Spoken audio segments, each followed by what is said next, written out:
When I thought about the year ahead, and I tried to figure out what message I wanted to share with you, I went to a phrase that has been in my mind, has been influencing my own reflection as I have visited many of your schools. Igniting hearts and minds and actions. And the term igniting for me is a powerful one because it's not static. It's energetic.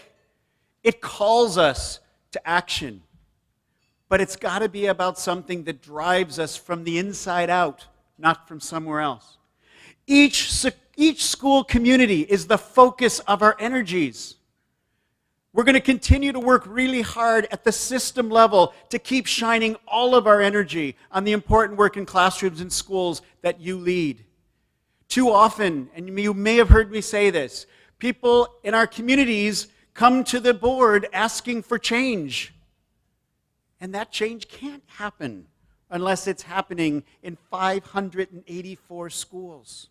It can't happen without that being our focus. Everyone, every day, means that we are simply engaged in this work together. It never stops.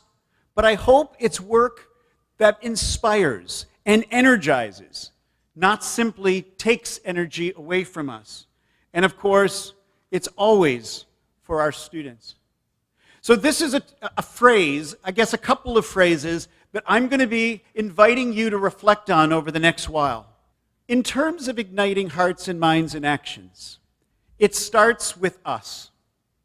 And I'm going to ask you this morning to think about, why are you here? What compels you to be here? What inspires you to be here? And all of us educators are here for different reasons, but my bet is a desire to change the lives of children is somewhere in there.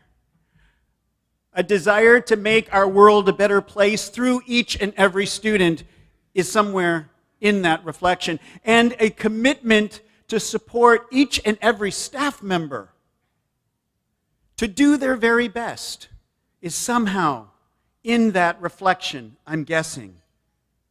As you think about your school, what do you hope for your school? What type of culture do you strive for?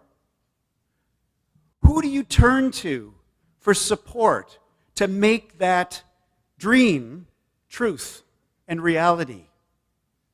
I've been doing a lot of thinking about culture, and I know that you've heard me speak about it before. It does not happen by chance. It is purposeful. It is intentional, and words only go so far. So if we say our culture at school X or school Y is a certain way, or if we even say the board's culture stands for, as it does, shared leadership, for example, enhanced learning communities, for example, leading to focused improvement. If we say those things, it has to be backed up through action, how we make decisions, the processes we create, and that's how culture becomes real. For example, if we say that in each and every school in the Toronto District School Board, we are going to be equitable and inclusive. We believe that, we strive for that, we're working hard to make that truth. Think about who is sent to your office. Think about the processes and the decisions that your staff makes in relationship to each and every student. Please reflect upon not just the words we use, but what are the experiences of those we're serving? And how do we ensure that we're actually hearing what they have to say, especially since it has to get through this filter called my own experiences and insights and understandings. And I'll talk a bit more about that, but that's where we are striving to create the kind of learning community in each and every school, in each and every department, throughout this board, that is a safe enough space for really challenging and important dialogue to take place. This summer, I had the opportunity to contribute to an article that was put online recently, and it was about shared leadership. Again, I know you're aware that that's a really powerful theme for me. And I reflected a lot about collaboration, that notion of being changed by how we work together, not just sitting around tables and working together, but being changed by it. In other words, my attitudes, my beliefs, and my actions are different because we're together. That's a powerful, powerful statement. Making that real is a lot more challenging.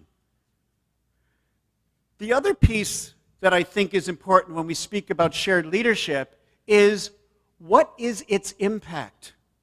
What happened because we're working together in a certain way? What's different?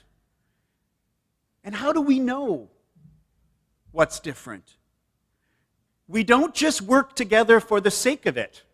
We work together to do something different, to change ourselves, to serve our students.